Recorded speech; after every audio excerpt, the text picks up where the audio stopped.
We have L here saying, I requested portfolio recovery for purchase agreements and they haven't provided after 3 letters requesting it. Okay, so let's make sure that just for everybody else, we're on the same page. So we have, let's say, Capital One, and then they supposedly sell it to Portfolio Recovery, which is PRA. Well, to do that transaction, there is a contract, and that's normally called the purchase agreement.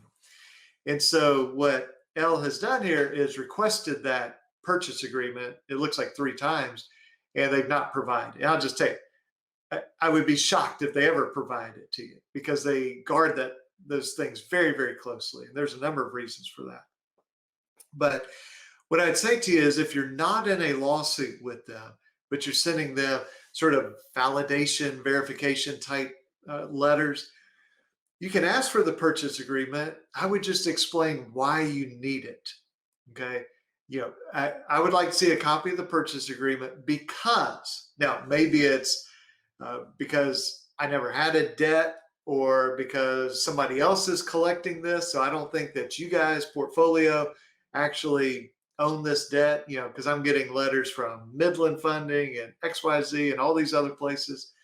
Or maybe you believe that the purchase agreement says that there's no representation as to the accuracy of the records, which that's how most of these are. And so maybe portfolio saying, well, look, here are the statements.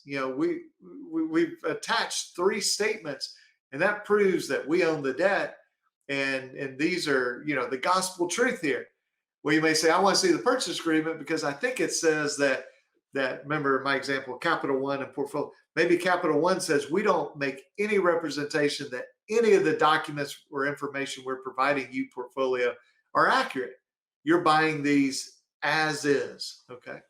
And so again, you just want to explain why you need this. And, because a judge is going to say under what's called a validation request under 1692G of the Fair Debt Collection Practices Act,